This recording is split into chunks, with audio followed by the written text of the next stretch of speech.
भूमिकन्या रे।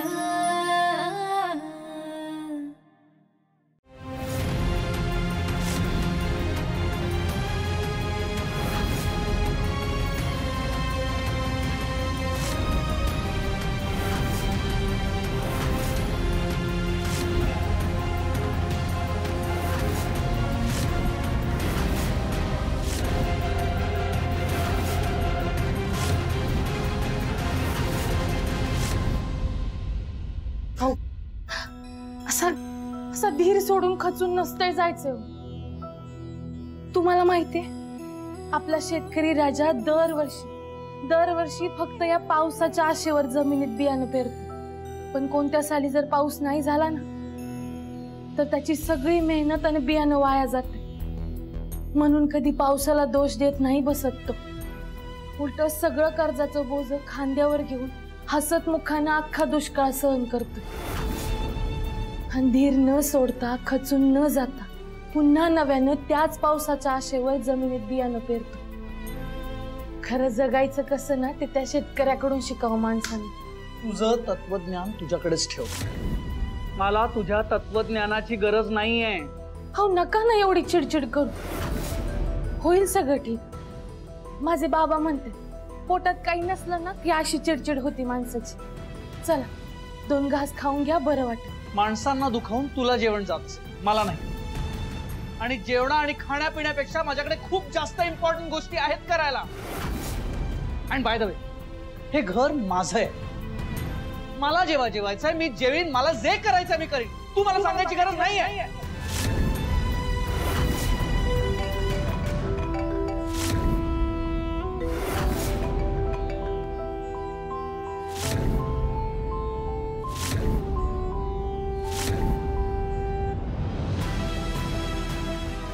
आपली पोरगी नियमात आहे, याच्यापेक्षा एखाद्या बापाला आणखी काय हवं असतं? तुमच्यासारखे बाबा प्रत्येक पोरीला भेटू दे, म्हणजे तिच्या मनातलं ओळख अशी तिच्या पाठीशी खंबीर उभी राहते। अहो चला 2 घास खाऊन घ्या। नको ताट वाढले, 2 घास खाऊन घ्या। भूकच नाही आता असं अन्नावर राग काढून काय होणार आहे? नाही ग, अन्नावर राग नाही आहे, खायची इच्छाच होत नाही। लक्ष्मीने लग्नाचा निर्णय घेतला ना तेव्हापासून तुमचं असंच चालू आहे। तुम्ही काही खाल्लं पिल्लं नाही तर तुमची तब्येत तरी नीट राहील का? असं नका करू, 2 घास खाऊन घ्या।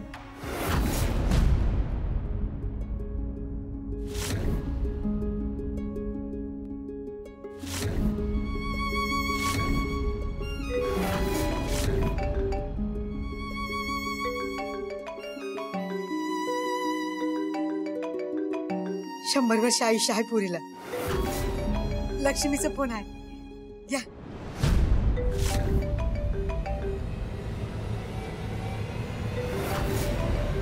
कट कर, मला नाही बोलायचं। तुम्हाला बोलायचं नाही, जेवायचं नाही, मग नेमकं काय करायचंय?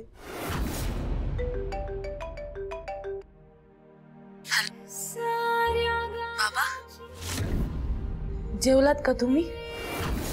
इकडं पण ताट वाढले, पण तुमच्याशी बोलल्याशिवाय जेवण जात नव्हतं। हॅलो, बोला की। मला माहितीये तुम्ही ऐकताय। बाबा काळजी नका करू, आता आपल्याला आपली जमीन परत मिळाली आहे ना, तर ती जमीन मी कसं, मी आहे ना, तुम्ही काही टेन्शन घेऊ नका। बाबा एकदा बोला ना।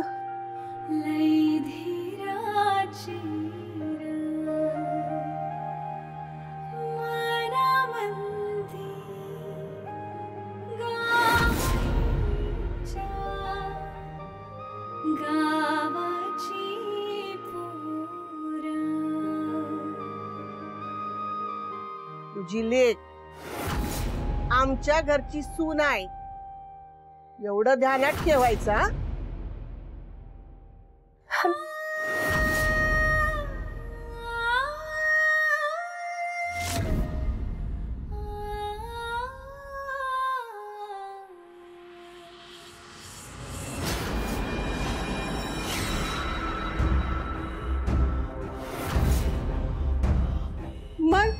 कसं वाटतंय घोरपड्यांची सून म्हणून वावरताना?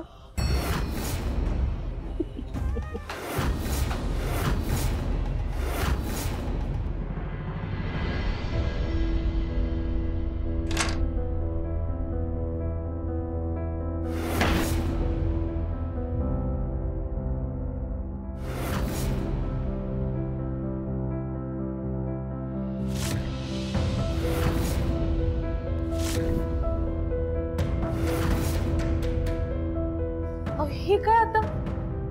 हे काय म्हणजे तुला दिसत नाहीये मी स्वतःसाठी अंथरूण घालतोय ते? अहो असं खाली झोपून मला कशाला पापाचा धनी करताय? आता यात कसलं पाप आलं? तुम्ही तुमच्या कॉटवर झोपा, मी खाली झोपते. मला स्वतःला खाली झोपायचं म्हणून मी खाली झोपतोय, मला त्रास होतोय म्हणून नाही. हो तेच, तुम्हाला त्रास होईल आणि संसार करायचा म्हटल्यावरती तुम्हाला त्रास देऊन कसं चालेल? संसार? तुझी अब्रू वाचावी म्हणून मी लग्नाला उभा राहिलो. आणि हो, आमच्या इथे बायकांना असं वागवायची रीत नाही. तुम्ही मनानं खरंच लई चांगले आहेत, तुम्हाला पाहिजे ते सगळं मिळेल. पण तुमच्यात एक प्रॉब्लेम आहे, माहितीये काय? तुमच्या नाकाच्या शेंड्यावर लई राग आहे. नाही तर तुम्ही चांगले आहात. लांब राहायचं, माझ्याहून लांब राहायचं. आणि तू माझ्याशी कितीही वाईट वागलीस ना तरी मी तुला त्रास देऊन वाईट वागवणार नाही, कारण असे संस्कार नाही आहेत ना माझ्यावर.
प्रियंका पाणी आण ग. मामांची ओ कशाला धडपड करताय? साधं तुम्हाला चालायला बी जमत नाहीये, कशाला हे नसते उद्योग करायचे? नाही उद्या उठून तुमचं काही बरं वाईट झालं तर लोक आम्हाला विचारतील कशाला म्हाताऱ्या माणसाकडून शेती करून घेतली म्हणून. काय सांगायचं आम्ही? पण तुमची पोरगी गेली तिकडं संसार करायला, तुम्ही बी असले तर धडपड करू नका. इकायची तर नाहीये जमीन, राहू दे तशीच पडू. प्रियंका, लक्ष्मी येणार आहे शेती कसायला, आम्हाला बोलली ती. असं म्हणलं ताई?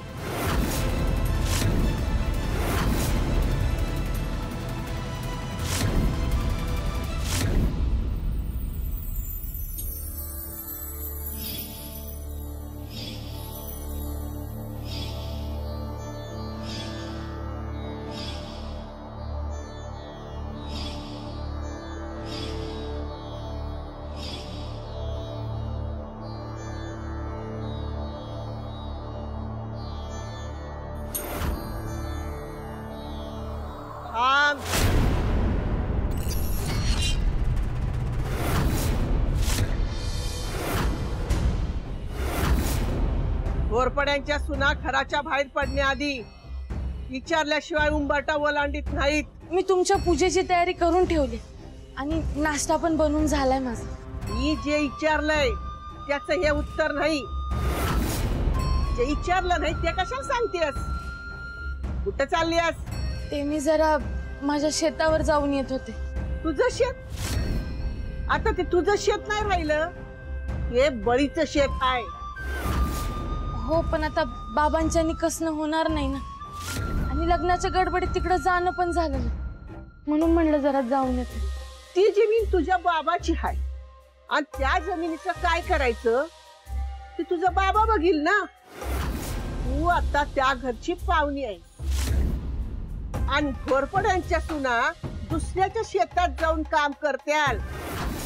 हे काय घोरपड्यांना भिकेच्या डवाळे लागलेले नाहीत. बाहेरची समधी काम पुरुष बघत्यात आणि घरातली समधी काम सुना सांभाळत्यात. तेव्हा तू या घराच्या बाहेर पडायचं नाही. आणि पडलीस तर कायमचं पडायचं. मग परत घरात पाऊल टाकायचं नाही. आता तू ठरव काय करायचं ते.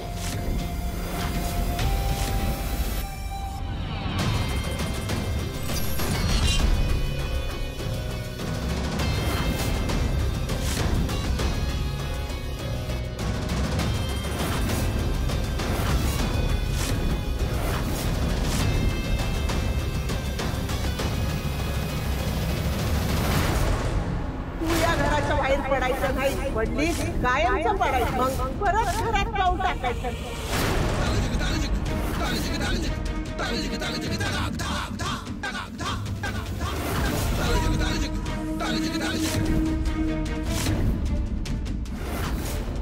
बघा स्वतःहून माग फिरलीस. आज तुला चांगली संधी होती घरातून शेताकडे जायची. आता ह्याच्यामुळे घराचा उंबेठा ओलांडून तुला घराबाहेर पडता यायचं नाही.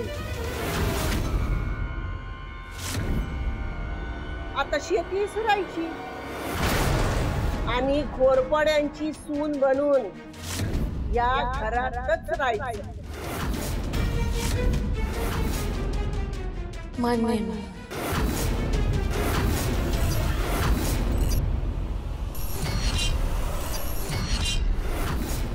होय तेच सांगायला फोन केला होता.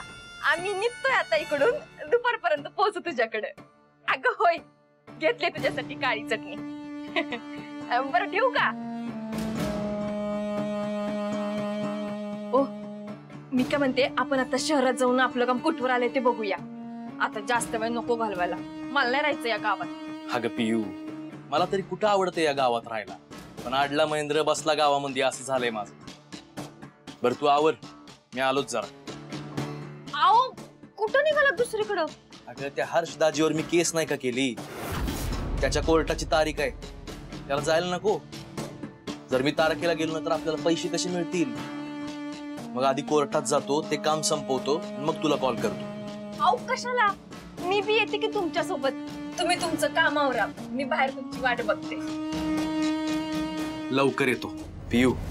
आता सगळं तुझ्या मनासारखं होणार आहे. आपण शहरात जाऊ. तिथं मस्त फिरू आधी. शॉपिंग टॉपिंग सगळं करू.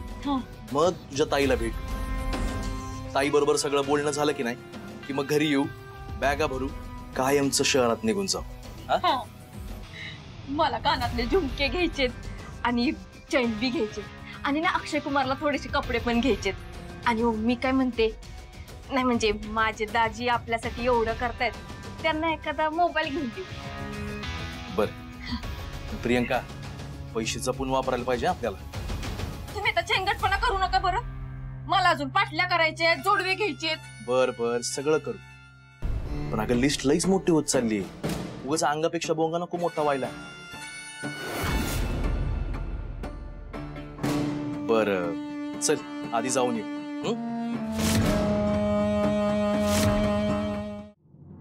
महेंद्र अरे आजच्या दिवस थांबलं असतं बरं झालं असतं. शेतात तण काढायला माणसं बोलवलेत ना. आता हे एकटे कुठं कुठं धावतील त्यांच्या मागून काय काय करतील रे. तरीच म्हटलं आम्हाला बाहेर जायचंय आणि ह्या काय बोलल्या कशा नाही. आम्हाला कधी सुखाने बाहेर जाऊ दिलंय? घराच्या बाहेर जरा पाऊल टाकायचं म्हणलं की झालं यांचं सुरू. हो आता आम्ही काय सगळे काम धंदे सोडून हेच करीत बसायचं का? नाही आम्हाला बी जीव आहे. आम्हाला बी निवांत बाहेर जाऊन यावं असं वाटतं. कधी नाही ते प्रियंका बाहेर चल म्हणून म्हणली म्हणून निघालतो तर तू आलीस मध्ये थांबवायला. ज्यांना जिथं जायचंय तिकडं त्यांना जाऊ दे. मला गरज नाही कोणाची. मी आणि माझी धरणीमाय हाय एकमेकांच्या सोबतीला.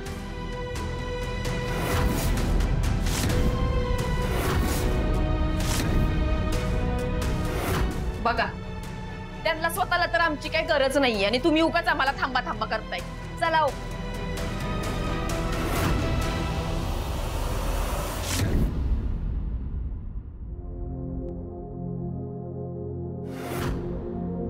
लक्ष्मी तू का नाही गेलीस? अगं तारा अक्काने तुला उमऱ्याबाहेर जायची परवानगी दिली होती ना, तुला जायला हवं होतं. चुकलंच तुझं. नाही सासूबाई, अहो असं का म्हणताय? तू जर आज या घरातून बाहेर गेली असतीस ना, तुला आनंदाने जगता आलं असतं. तुझं स्वातंत्र्य तुला उपभोगता आलं असतं. आई अहो, अंगावर जबाबदारी पडली म्हणून पळून जाण्यात कसलं आलंय स्वातंत्र्य? तू जर इथून गेली असतीस ना, तर तुझी आणि हर्षवर्धनची इथून सुटका झाली असती. तुला तुझ्या मनासारखं जगता आलं असतं. आणि मग काही दिवसांनी हर्षवर्धन फॉरेनला गेला असता आणि तूही गेली असतीस. तुला जायला हवं होतं. तुला संधी चालून आली होती. नाही सासूबाई, अहो कसं का असं, कोणत्या बी कारणानं का होईल, पण लग्न तर झालं आहे ना. आणि अग्नीला साक्षी म्हणून आम्ही फेरे घेतले. आयुष्यभर एकमेकांना सोबत द्यायची म्हणून वचनं दिलीत, शपथा घेतली. आणि आज जर मी घराच्या बाहेर गेली असती ना, तर मला माझी शेती करता आली असती. जो काही यांचा थोडाफार माझ्यावर विश्वास आहे तो पण निघून गेला असता. माझ्या आयुष्यातला माझा हक्काचा माणूस माझ्यापासून दुरावला असता. आणि यांच्या मनात असलेला माझा राग अजून वाढत गेला असता. त्या रागाच्या भरात यांनी कारखान्यांवर कारखाने काढले असते. आणि सासूबाई, गावात शेती काय फक्त नावाला नाही, तर कसायला आणि स्वतःचा मालकी हक्क टिकवायला ठेवायची. आणि जगाच्या पोशिंद्याची लेख आहे मी. असं फक्त स्वतःपुरता विचार करून कशी जगू?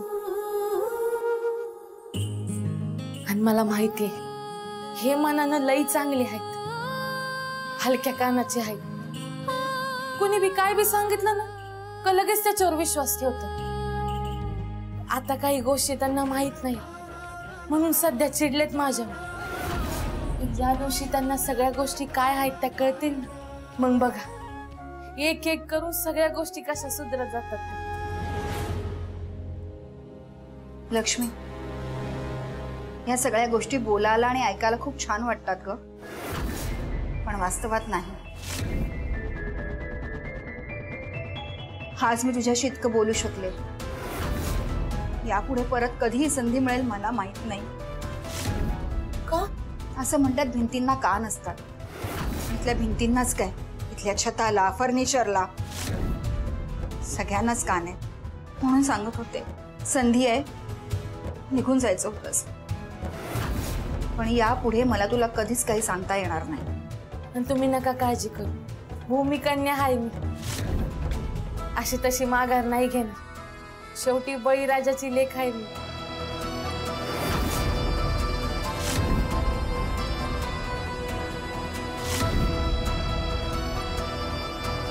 आई, दादा कोर्टात जायला निघाले.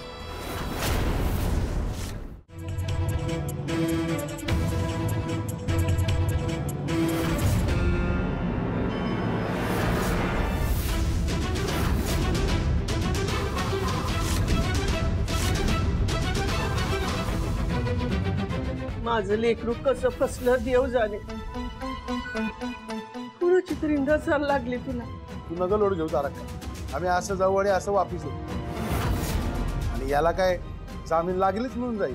पण अर्ध्या तासाच्या आत काय झालं तरी माझं लेकरू घरी यायला पाहिजे.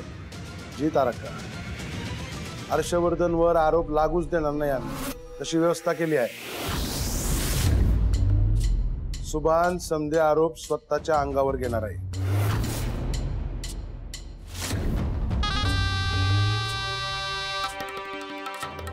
खरं तर लक्ष्मीने तिच्या भावाला सांगितलं तर ही केस इकडची तिकडं होऊन जाईल. आपण आता हे सांगायचं कुणाला? ज्याचं त्याला कळायला नको का?